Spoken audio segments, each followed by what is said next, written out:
Look at it. The painted smile, stretched too wide, a crimson slash across a face bleached bone white. The eyes seem to follow you, don't they? They promise laughter, but your skin crawls. A primal alarm bell rings deep in your brain, screaming that something is wrong. We know this face. We've seen it lurking in the sewers as Pennywise, orchestrating the chaos of Gotham as the Joker, and staring back from the chilling mugshots of John Wayne Gacy. We want to believe this fear, this coulrophobia, is a modern invention. But that is a comforting lie. The creepy clown is ancient. It is a shadow that has danced at the periphery of human history since the very beginning. It is the trickster, the fool, the agent of chaos, wearing 100 different masks. Now we peel back the paint. We will journey from the shadowed courts of medieval kings to the blood-soaked canvases of modern horror. Prepare yourself. Because the most terrifying truth about the clown is not that it exists, but what it reveals about the darkness lurking just beneath our own smiling faces.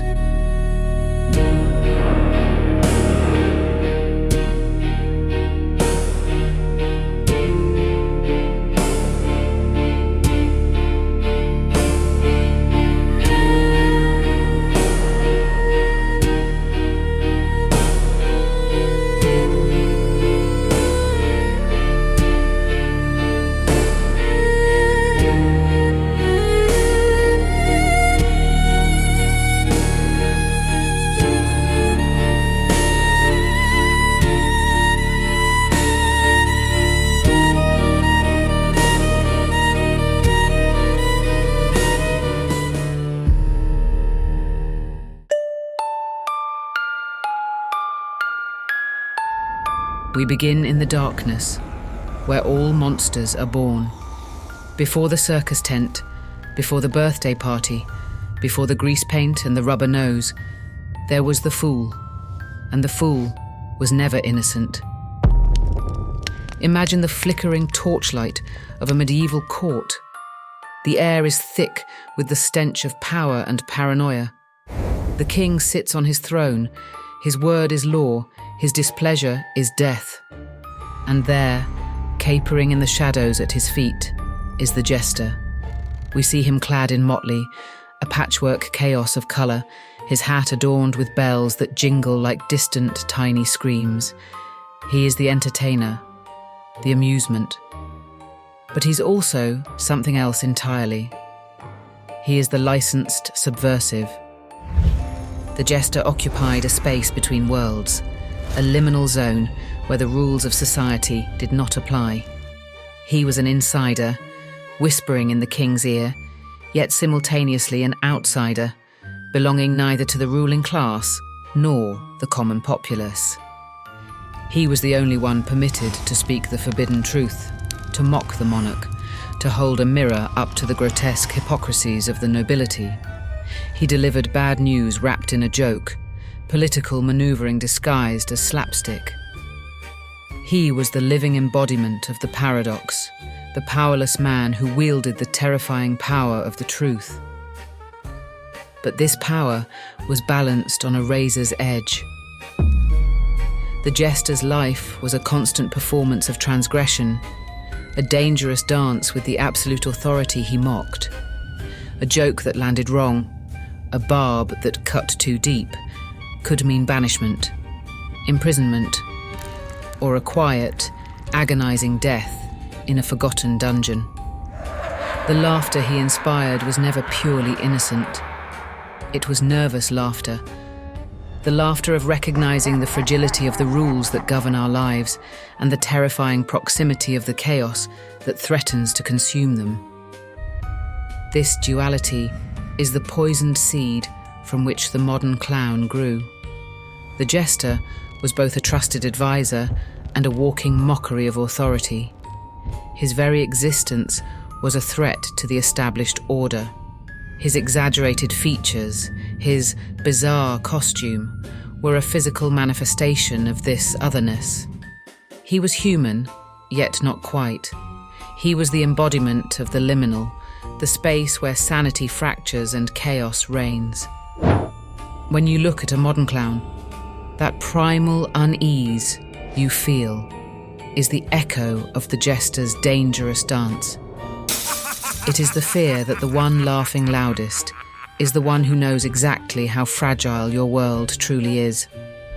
The fool evolved, shedding one skin for another, adapting to the anxieties of the age. In the bustling piazzas of 16th century Italy, the Commedia dell'arte brought the archetype to the streets.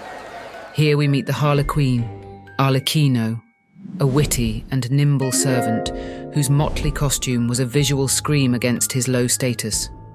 He was cunning, agile, and utterly devoid of morality. He was a thief, a liar, a creature driven by appetite and impulse. And the audience loved him for it. They cheered as he dismantled the social order, as he humiliated the wealthy and the powerful.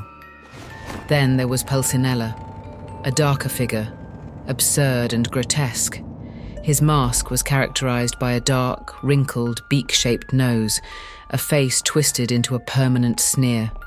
He was a creature of profound oddity, often depicted as a hunchback whose physical deformity mirrored the twisted nature of his soul. These characters were not just funny, they were unsettling. They used exaggerated physical performance and visual disruption to challenge the very fabric of reality. They were the ancestors of the modern clown's manic energy, that unpredictable physicality that keeps us on edge, waiting for the punchline that might be a blow. We see this darkness reflected in the art of the time. These figures were never simply innocent figures of laughter. Look at Peter Bruegel the Elder's painting, The Fight Between Carnival and Lent, from 1559. It is a chaotic spectacle, a riot of masks and bizarre headgear. The figure of Carnival, a bloated butcher riding a beer barrel, leads a procession of figures that are profoundly unsettling. They are grotesque, misshapen, a mockery of the human form. This is not just a celebration, it is a descent into madness. The figures are not just humorous, they are terrifying. Look at the late etchings of the Spanish painter Francisco Goya, the Disparites series. Goya depicted grotesque creatures, inexplicable phenomena, scenes of profound irrationality and darkness.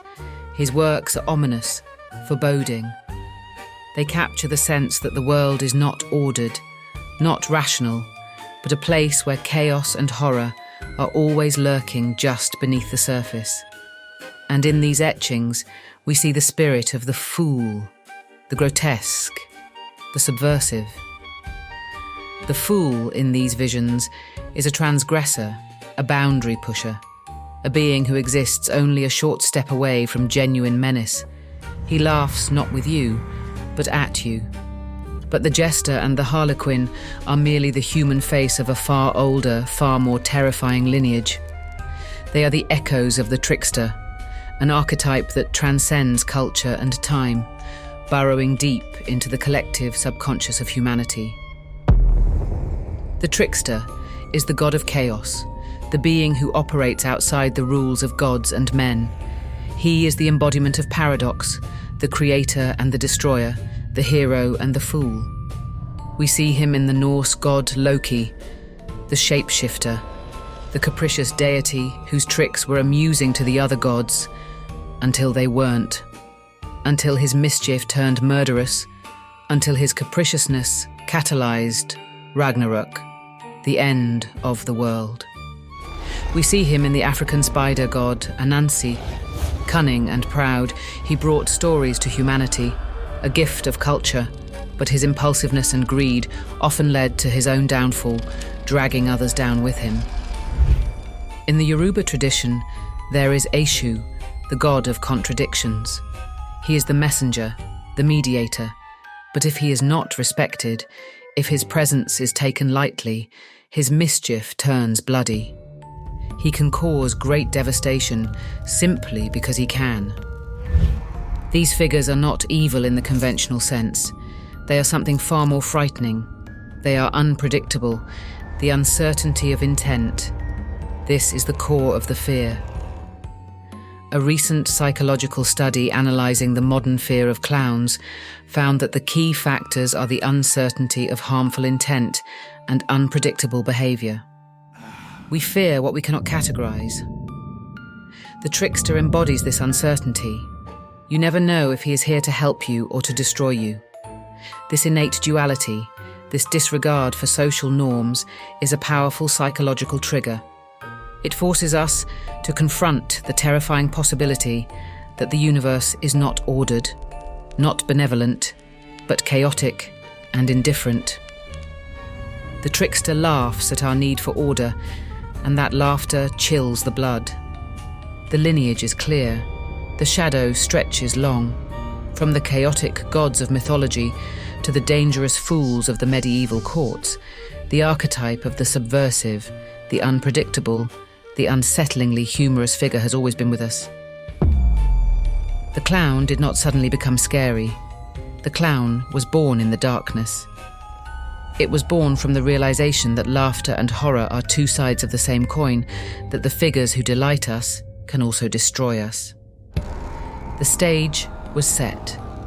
The archetype was established. All that was needed was a new mask, a new costume, a new venue. And in the smoky theatres of 19th century London, the modern clown would finally step into the spotlight, bringing with him all the baggage of his terrifying past.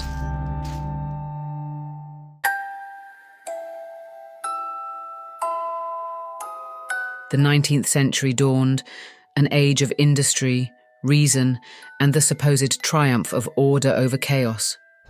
The world was becoming smaller, more rational, more predictable. But the shadows never truly retreat. They simply find new places to hide. And in this era, the ancient archetype of the trickster found a new home, a new disguise. It found the circus. The transition from the court jester and the mythological trickster to the modern clown seems like a shift from darkness to light, a move from the chaotic, subversive figures of the past to the innocent, joyful entertainers of the big top. But the reality is far more unsettling. The birth of the modern clown was not the erasure of the darkness, but its concealment. It was the moment when the ancient archetype of the trickster donned a new disguise. A greasepaint mask that would become a symbol of profound psychological dread. The modern clown, the figure we recognise today with the white face, the red nose, the oversized shoes, was largely standardised by one man, Joseph Grimaldi. He was the superstar of the early 1800s, the darling of the London stage. Grimaldi was a master of physical comedy, a genius of slapstick and satire. He revolutionised the role of the clown in British pantomimes, creating a character that was unlike anything seen before. Grimaldi's clown was a complex figure, a bizarre amalgamation of mischievous rogue, simpleton, and outright criminal. His iconic look, the stark white face makeup, the exaggerated red smile, the colourful costumes, the impudent thievery, became the template for all clowns who followed. They were even affectionately known as Joeys in his honour. Grimaldi solidified the clown as a figure of mass entertainment, moving the archetype away from the direct political commentary of the jester and into the realm of pure physical comedy. He was beloved, celebrated, a household name. But look closer. Look beneath the paint. Grimaldi's life was a tragedy masked by laughter. Despite his fame and success, his life was marked by profound suffering. His father was tyrannical, his wife died in childbirth, and his son, also a clown, drank himself to death. Grimaldi himself suffered from crippling depression, his body broken by the demands of his extreme physical performances. He died penniless and alone. The man who made the world laugh spent his nights weeping in the shadows.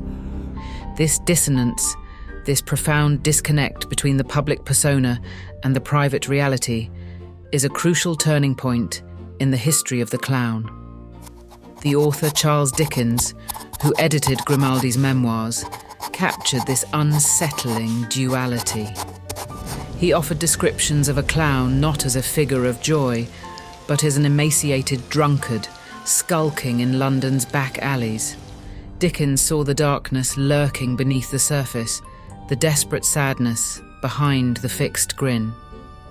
He recognised the persistent cultural disquiet with the figure, the sense that something was fundamentally wrong. This image of the sad clown, the tragic figure beneath the makeup, is a powerful one. But it is also a distraction from a more profound horror. Grimaldi's standardization of the clown created something new, something insidious. The once transgressive, boundary-pushing jester, the agent of chaos who challenged the social order, was now a children's entertainer. The mask of innocence had been donned, and this is where the true horror begins. When an archetype associated with danger and subversion is suddenly rebranded as safe, as harmless, as a source of childhood joy, it creates a profound psychological dissonance. The inherent tension of a fixed, happy expression and the erratic, unpredictable movements of the clown became a new source of unease. The brain knows that emotions are fleeting, fluid. A face frozen in a permanent smile is a lie, and the brain recoils from lies. This is the foundation of the Uncanny Valley effect. The concept, first introduced by robotics professor Masahiro Mori, describes the eerie feeling of revulsion we experience when an object is almost human, but not quite. Our brains are hardwired to recognize human faces. We have specialized neural circuits dedicated to processing facial information, allowing us to quickly identify emotions, intentions, and threats. When we encounter a figure that looks human, but has subtle distortions or abnormalities, our brains register a conflict. The figure is familiar, but it is also strange. It violates our expectations of what a human should look like. This cognitive dissonance creates a sense of unease, of dread, of the uncanny. The clown's exaggerated makeup, the distorted features, the bleached skin, exploit this primal response. They make the figure look inhumanly perfect or disturbingly grotesque. They push the clown into the valley, into the space where familiarity curdles into dread. The white face makeup, in particular, is a potent symbol. It is a blank canvas, an erasure of identity. It transforms the human face into a mask, concealing the true emotions and intentions of the person beneath. It is the ultimate deception. When we look at a clown, we are not looking at a person. We are looking at an effigy, a caricature, a thing that mimics humanity, but is devoid of its essence. The standardization of the clown also created a new kind of canvas for subversion.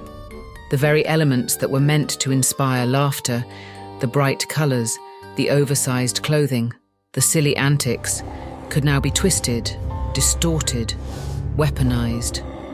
The contrast between the cheerful exterior and a malevolent intent became the engine of the modern, scary clown.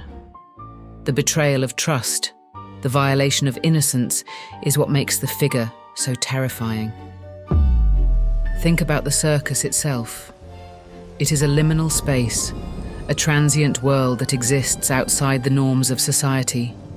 It is a place of spectacle, of illusion, of the grotesque and the bizarre.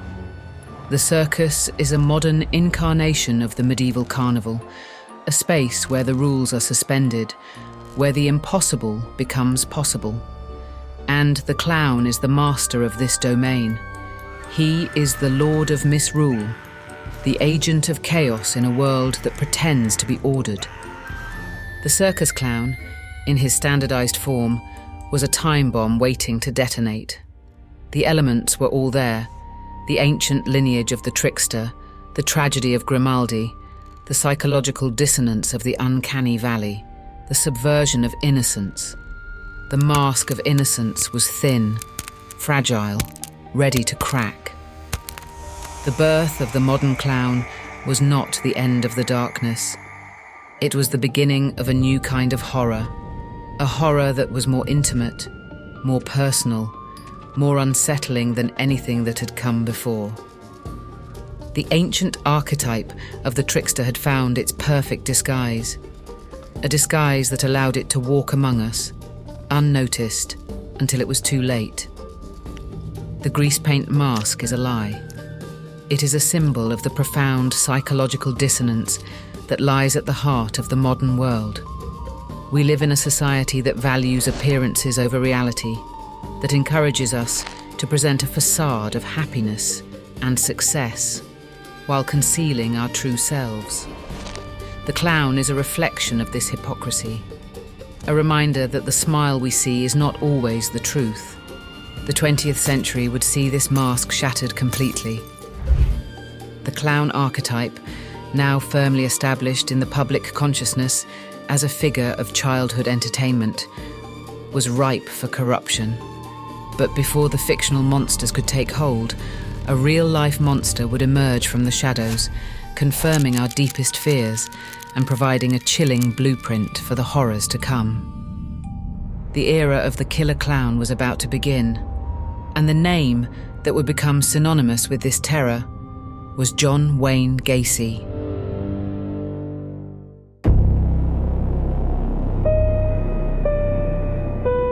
We tell ourselves stories to make sense of the world. We create monsters to contain our fears, to give a face to the darkness that surrounds us. But sometimes the darkness has a human face. Sometimes the monsters are real, and sometimes they wear the mask of a clown. The abstract terror of the clown, nurtured through centuries of mythology and amplified by the inherent uncanniness of the archetype, finally found a horrifyingly real manifestation in the late 20th century. The unsettling figure of the uncanny became a concrete threat, confirming our deepest fears about the darkness lurking behind the painted smile. This transformation was largely the work of one man. His name was John Wayne Gacy, and he was the embodiment of the smiling lie. In the 1970s, Gacy was a seemingly respectable member of his community in suburban Chicago. He was a businessman, a political precinct captain, a man who threw lavish parties and entertained his neighbors. He was a pillar of the community, a symbol of the American dream. He was also a part-time entertainer. He performed as Pogo the Clown at children's parties, charity events, and hospitals. He wore the colourful costume, the oversized shoes, the painted smile.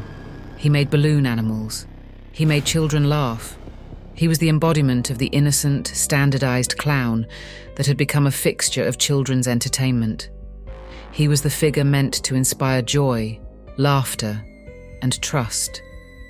But beneath the surface, beneath the floorboards of his suburban home, lay a darkness so profound, so monstrous, that it defies comprehension.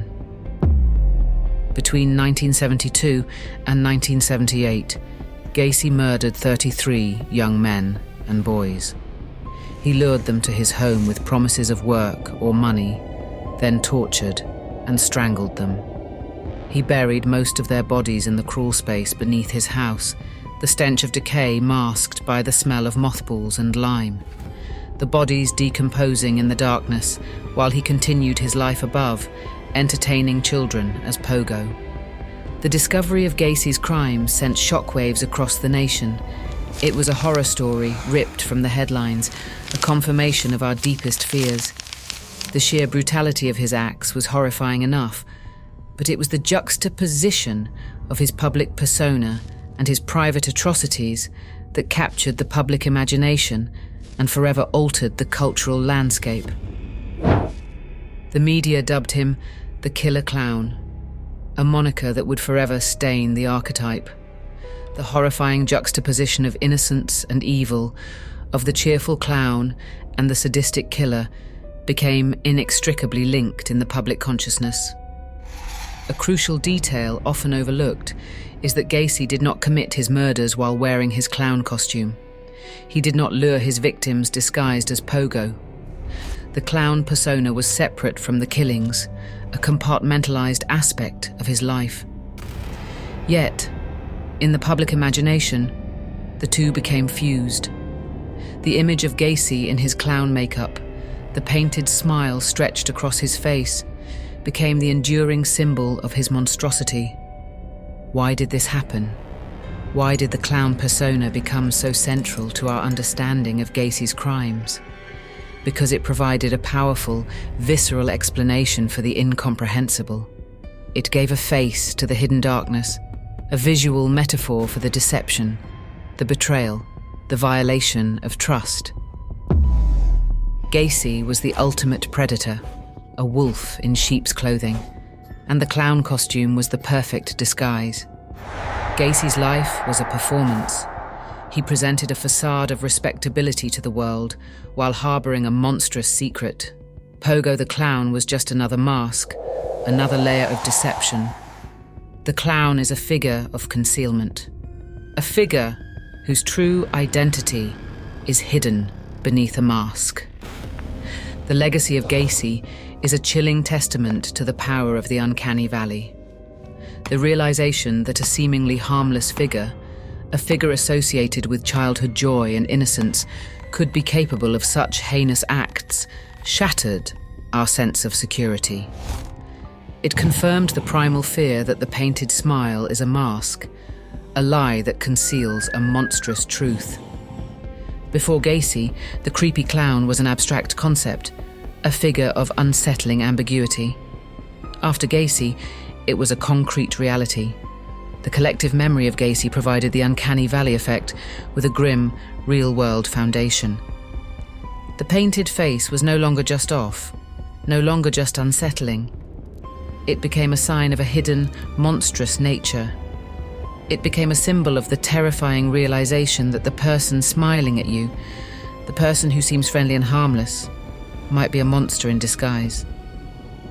Gacy's crimes tapped into a deep-seated cultural anxiety about the stranger, the outsider, the person who does not fit the norms of society.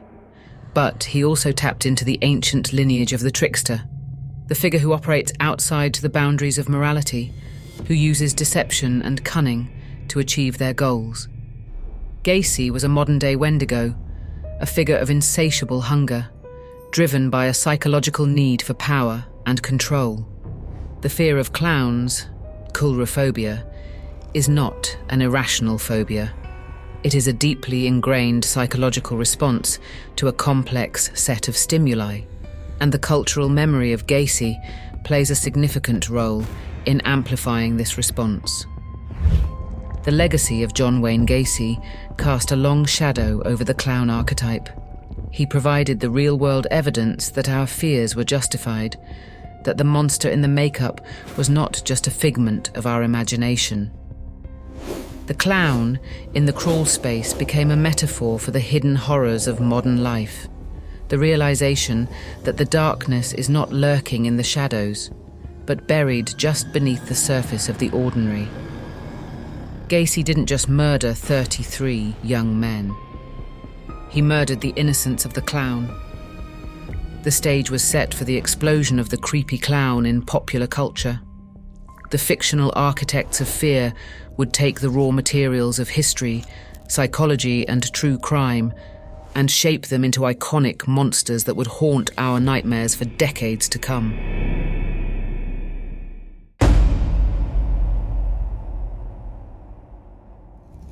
The seed had been planted.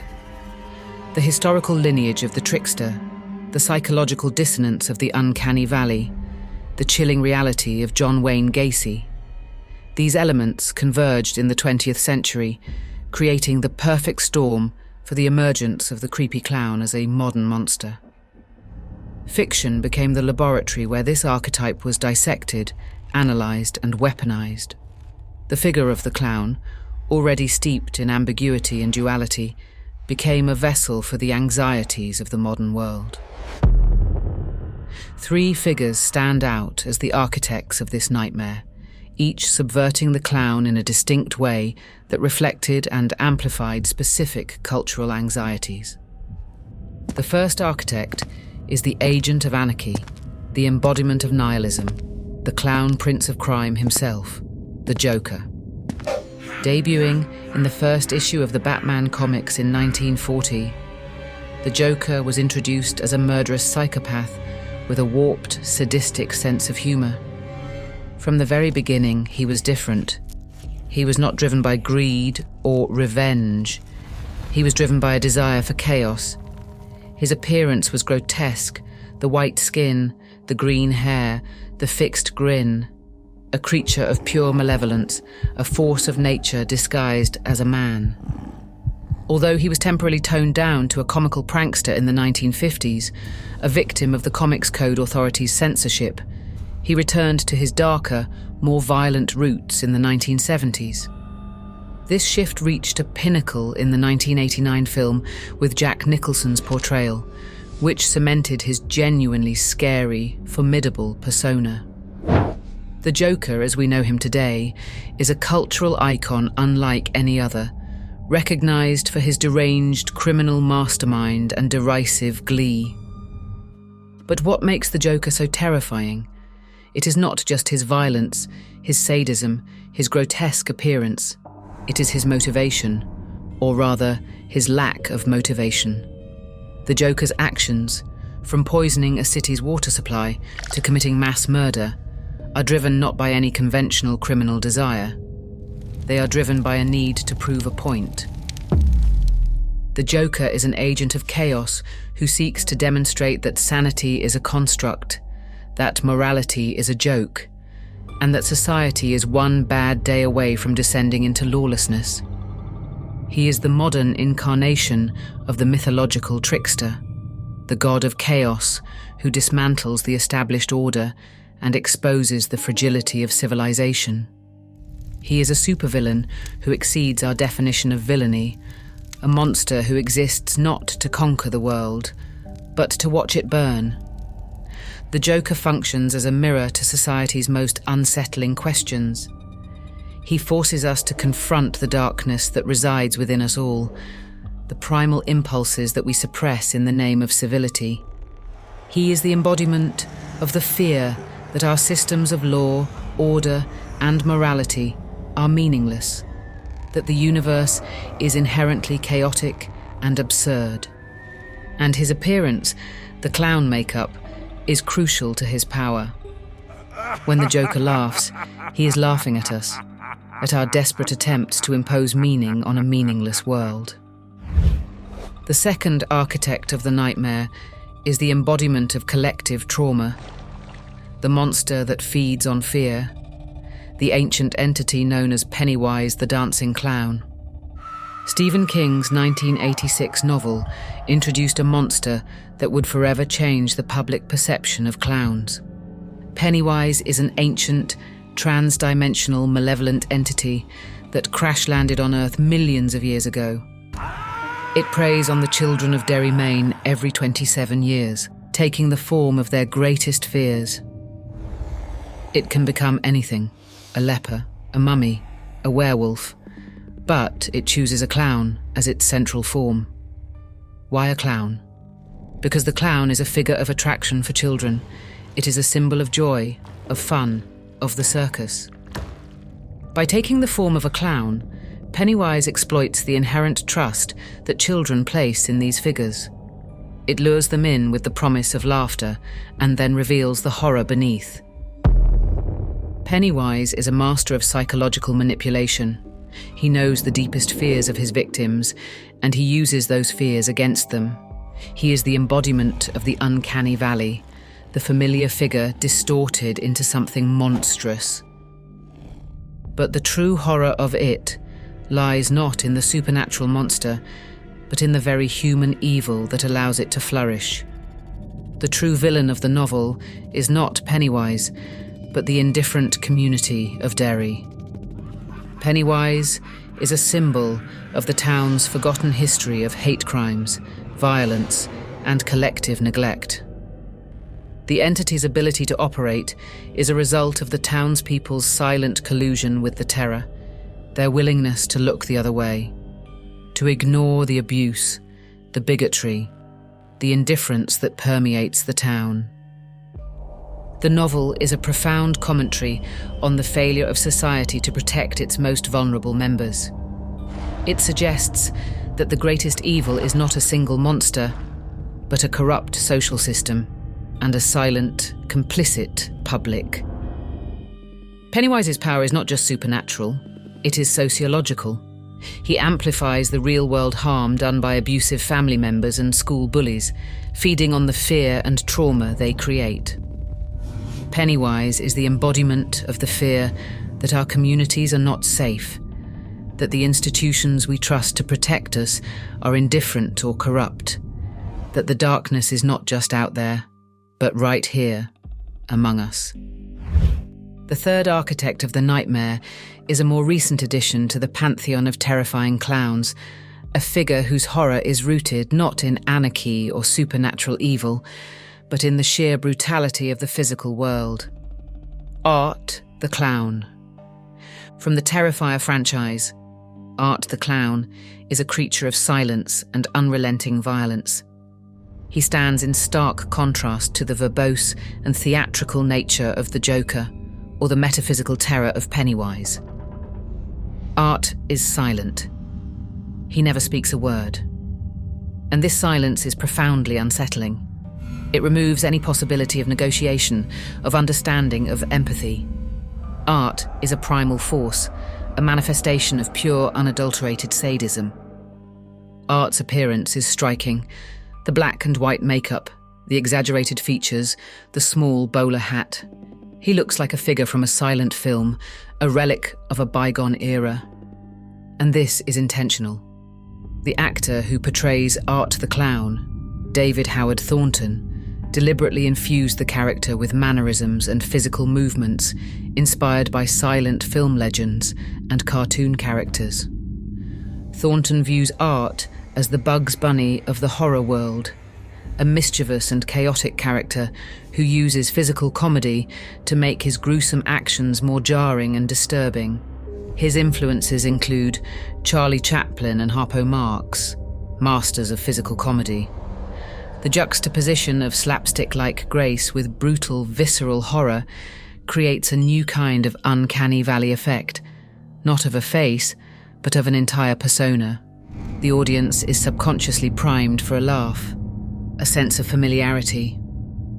We recognize the movements, the gestures, the comedic timing. But instead of a punchline, we are met with extreme violence. Art's actions are horrific. He mutilates his victims, tortures them, revels in their suffering, and he does it all with a sense of playful mischief. This disjunction between the character's familiar, funny movements and his heinous acts is profoundly unsettling.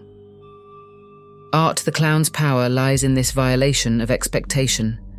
By removing dialogue and relying on physical subversion, the filmmaker forces the audience to focus on the terrifying contrast between the appearance and the reality. Art is the embodiment of the fear of the unpredictable, the senseless violence that can erupt at any moment without warning or explanation. He is the realization that the human body is fragile, vulnerable, easily broken. The Joker, Pennywise, Art the Clown, anarchy, collective trauma, physical brutality. These three figures represent the evolution of the creepy clown archetype in popular culture. They are the modern masks of the ancient trickster, the agents of chaos who expose the anxieties and failures of our society. They are the monsters we deserve. And in the digital age, these monsters would escape the confines of fiction and spill out into the real world.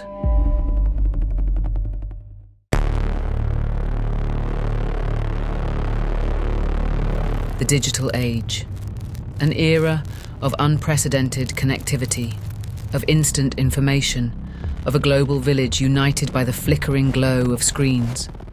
But the same technology that connects us also isolates us, amplifies our fears, and creates the perfect breeding ground for monsters. In the late summer of 2016, the ancient archetype of the creepy clown found a new medium, a new vector of transmission, and the result was a global pandemic of fear. It began quietly, almost innocently. A marketing stunt for a short horror film titled Gags. In Green Bay, Wisconsin, photos of a clown standing silently on a street corner, holding black balloons, began circulating online. The images were eerie, unsettling, a perfect piece of viral marketing. But something unexpected happened. The images tapped into something primal, something deep in the collective subconscious. The historical and fictional threads of the clown archetype converged, and the spark ignited a wildfire. Within weeks, reports of creepy clown sightings began spreading across the United States. In South Carolina, there were rumors of clowns trying to lure children into the woods. In Alabama, schools were put on lockdown after threats were made on social media by accounts using clown avatars. In Pennsylvania, a college campus was swarmed by hundreds of students hunting for a rumored clown. The phenomenon was not confined to the United States. It spread to Canada, Australia, the UK, and 18 other countries. It was a global hysteria, a collective descent into madness. Most of the sightings were hoaxes, pranks, or cases of mistaken identity. People were dressing up as clowns to scare their friends, to get clicks on YouTube, to participate in the growing spectacle. But the widespread media coverage and the viral nature of social media transformed these isolated incidents into a global phenomenon. News outlets, hungry for sensational stories, amplified the reports, creating a volatile mix of intense feeling and contagion. The headlines screamed about clown attacks, killer clowns, a clown apocalypse. Concerned parents created Facebook groups, sharing rumors and warnings. Police departments were inundated with calls, some even issuing official warnings to residents. The fear was real, even if the threat was largely imagined. The 2016 clown craze was a modern moral panic, a self-fulfilling prophecy in which media and public fear fed one another. The initial hoaxes gave the media a sensational story, which in turn gave pranksters a blueprint for new incidents. This created a perverse feedback loop of fear and spectacle, a vicious cycle that spiraled out of control. The internet provided the perfect venue for this social contagion. The anonymity of social media allowed people to spread rumors and make threats without fear of consequences. The visual nature of platforms like Instagram and YouTube allowed the images of creepy clowns to proliferate, tapping into the primal fear of the Uncanny Valley. The collective, subconscious urge to participate in a shared narrative of fear drove the phenomenon forward. But why clowns? And why 2016? The clown archetype, as we have seen, is a potent symbol of anxiety, of unpredictability, of the breakdown of social norms. It is a figure that thrives in the liminal spaces, the cracks in the facade of civilization. And in 2016, the facade was cracking. The year was characterized by intense political polarization, social unrest, and a pervasive sense of uncertainty. The US presidential election was one of the most contentious in history, a spectacle of chaos and division. The underlying anxieties that fueled the clown panic were a symptom of this larger cultural malaise. The clown became a scapegoat, a focal point for the free-floating anxiety that permeated the atmosphere. The fact that the panic died down quickly after the election in November 2016 suggests that these anxieties found a new outlet, a new focus. The fear did not disappear, it simply shifted its target. The craze was a pressure valve, a release of the collective tension that had been building for years. The 2016 clown craze was not a simple hoax. It was a complex social phenomenon, a collective hallucination amplified by media and fueled by deep-seated cultural anxieties. It was a demonstration of how quickly the veneer of civilization can crack, how easily we can descend into irrational fear and paranoia. The role of fiction in fueling the craze cannot be ignored. The cultural memory of Pennywise, the Joker, and other fictional killer clowns provided the template for the panic. The upcoming release of the new adaptation of It further amplified the phenomenon, creating a synergy between fiction and reality. Life was imitating art, and art was imitating life.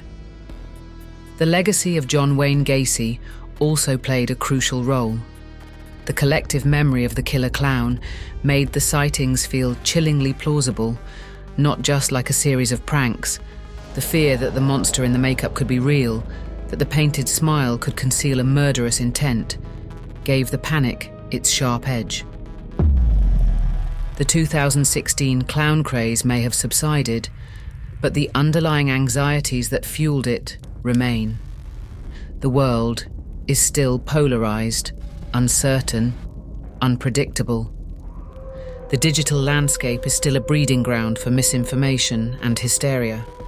The archetype of the creepy clown is still potent, still relevant, still terrifying. The craze was a warning, a symptom of a deeper sickness. It revealed the fragility of our social fabric, the power of fear to shape our reality, the enduring legacy of the ancient trickster. The clowns will return. They always do. They will emerge from the shadows, from the cracks in the facade, from the darkest corners of our collective subconscious. They will wear new masks, new costumes, but their purpose will remain the same: to expose our anxieties, to mock our hypocrisies, to force us to confront the darkness that resides within us all. We have journeyed through the shadows of history, tracing the evolution of the creepy clown from the ancient trickster to the modern horror icon. We have explored the psychological roots of our fear, the cultural anxieties that fuel the archetype, the real-world monsters that have stained the painted smile with blood. We have seen how fiction has shaped our nightmares, and how those nightmares have spilled out into reality. We began with a question: is the creepy clown a modern phenomenon? The answer, as we have discovered, is a resounding no. The clown is ancient, timeless, an enduring symbol of chaos and subversion. But the true revelation is not that the clown is a monster. It is that the clown is a mirror. The clown's power is not inherent to its existence. It is a product of our fears, a reflection of what we choose to see.